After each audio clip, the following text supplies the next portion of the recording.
I spent a very long time talking to two family members, friends and family, actually.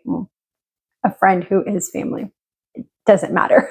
I was on the phone with them for a very long time, and both of these people came to me for both to be a soundboard and also just for advice. And if you knew me in real life, you would probably think, she is the last person that I would ask advice from. Look at her life.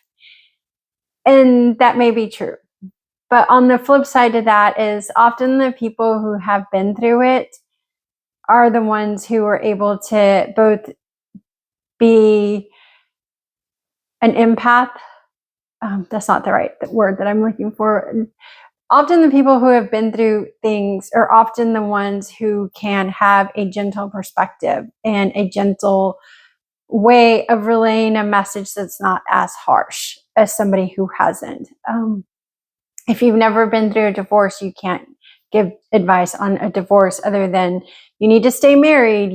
This is the person that you chose to spend the rest of your life with. You need to work it out, and not understanding the complexities that go with that. Or if you've never been a step parent, then how can you give advice on being a step parent if you've never lost somebody in your family to death?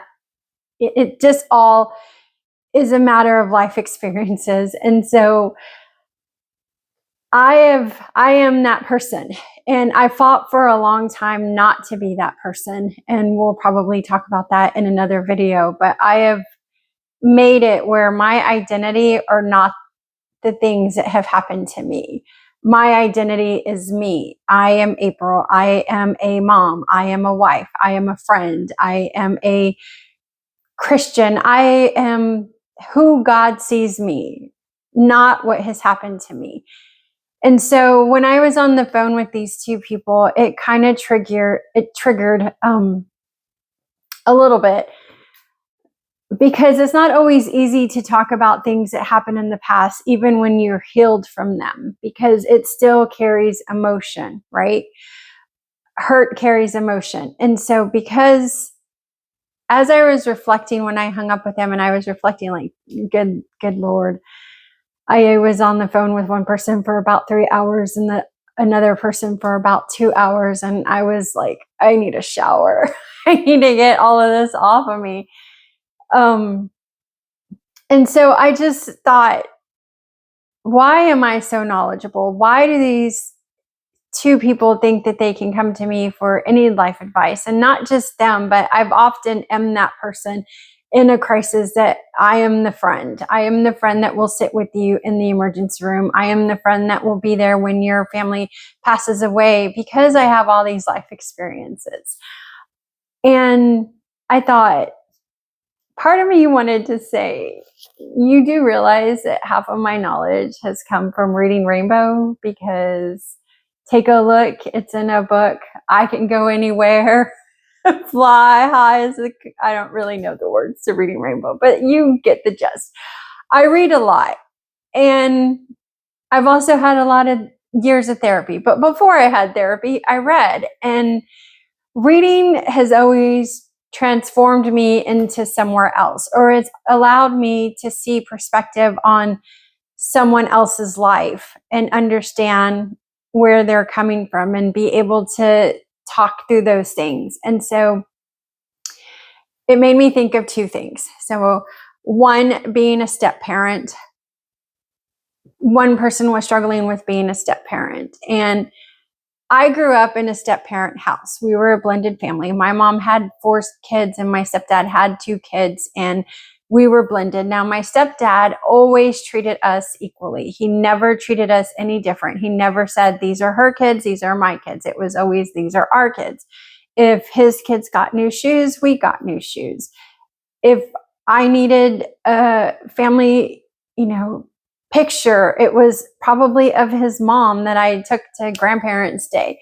Just different things where I didn't notice the difference, versus with my step siblings. If they needed anything, my mom made sure that we had it, even if we didn't need it. Or if they got something and we didn't, it caused a riff and an argument between my mom and stepdad. And so growing up, I always thought, if I'm ever a step parent, I'm not going to be like my mom. I'm going to completely be like my dad. And I want to be a step parent the way he is, because he sees no genetics. It's all, these are my kids. I am responsible for them. And so I was able to tell this person, you grew up in a household where your parents are married and now you're in a blended family and you don't know what that looks like. Let me help you out. And so I'm not saying I'm an expert. By no means am I an expert. I am a step parent, but all of my step kids are grown. And so that's kind of not the same thing. My stepkids have grandkids, and those kids call me grandma, even though technically I'm not their grandma. I love them. I will die on a hill for those kids. Like, I will fight to the death for those kids, because you cannot tell me that they're not my grandkids. I mean, my 4-year-old granddaughter, I've brainwashed her and I've said, who's your favorite grandma? And I make her say me, and I've made her say that since she could talk. And it's kind of our thing. Even though she loves her other real grandparents, she loves them, but I'm just her favorite. And then I was talking to, we're just walking through just marriage, and marriage is hard. I mean, I am in a difficult space right now with my marriage, and I am in a place where I don't know what tomorrow looks like with my marriage. And it's hard, because when you come to somebody and you're asking them for advice, I cannot return that and say, well, I'm going through this. The one person that I go to is God. And so when I'm in a place, because also growing up, going back to my mom telling us, you don't tell people what goes on in your marriage. If you and your husband get in an argument, or you and your wife get in an argument, sleep on the sofa and work it out the next day. Because if you decide to stay with that person, everyone's going to know, like, oh, they're not perfect. Oh, they got in an argument. Oh, they beat the crap out of each other, or whatever. You don't want that out there until you know that divorce is imminent. And so I have been praying for the Lord to heal my house, and to heal my husband, and to heal his mental health issues, and to just help him. And I've heard the song,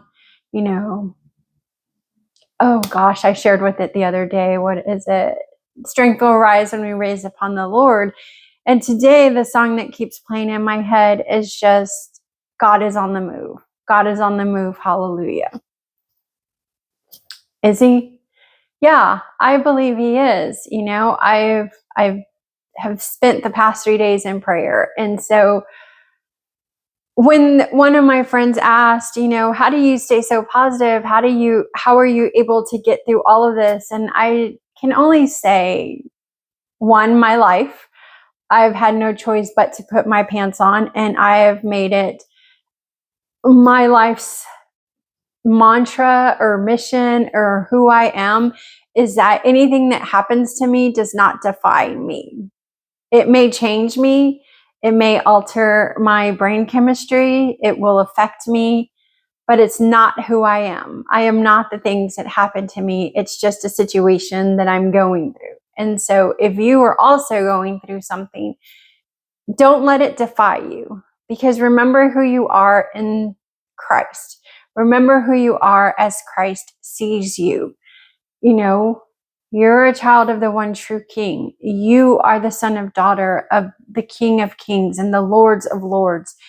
And I'm a firm believer that God doesn't bring to us anything that he cannot defeat. And we just have to remember to speak with authority and to speak declaration of his love over our situation. And then we wait, because if there's other people involved, God has to work on their heart too.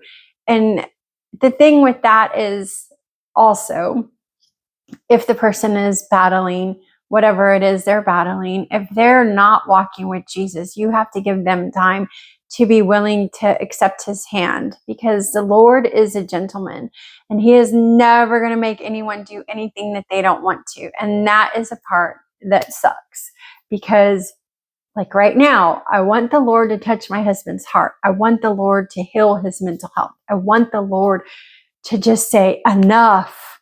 We have battled this mental health problem for too long. Enough. But my husband's not there and he doesn't want it. And I have to sit and wait until he does want it. Even though I have declared and I have said, Father, you see us as one. Heal this person. And it's not easy to say that to somebody who doesn't believe. So when my person that I was talking to on the phone, when she asked, how do you get through it? God. Because I don't know what else to do without him. It is and always will be him. Without him, I can't get through anything. And that's the truth. And she said, well, I wish I had that. I said, you could have it. Why can't you? God is accessible to everybody. God is with us in everything. And all you have to do is say, hey, Lord, it's me.